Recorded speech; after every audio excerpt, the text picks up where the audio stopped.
The area was incredibly isolated, with only around 30 people being nearby. But on that fateful morning, some Evenki natives as well as Russian settlers were witness to seeing a bluish light in the sky, which they described as being as bright as the sun, leaving a thin trail in the atmosphere. Not long after, nearer to the horizon, there was a bright flash, which then produced a billowing cloud, followed by a pillar of fire, which cast a red light across the landscape. This pillar then split into two before fading away and turning into black. But around 10 minutes passed before they heard a sound similar to rapid gunfire.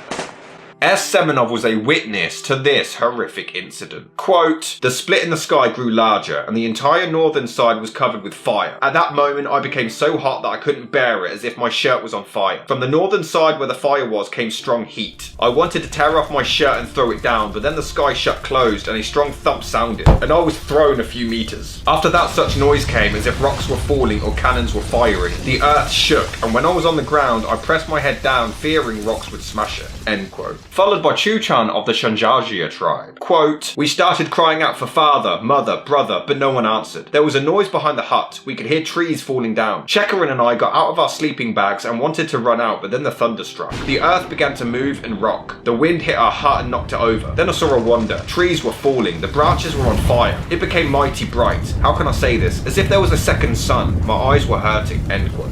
The witness reported the sound moving from east to north, which was then accompanied by a shockwave which knocked several people off their feet and broke windows from hundreds of kilometers away. The explosion was registered at seismic stations all across Europe and Asia, and the airwaves from the blast were detected as far away as Germany, Denmark, Croatia, and the United Kingdom. Some areas registered the impact as the equivalent of a 5 on the Richter scale. Thankfully, there were no fatalities or casualties, but for the nights that followed, the night skies across Europe and Asia were aglow. It was reported that brightly lit photographs were able to be taken at midnight without any flash bulbs in certain affected countries. Over the years, around 1,000 scholar papers were written about the incident, but finding the root cause was incredibly difficult due to the remote and isolated location.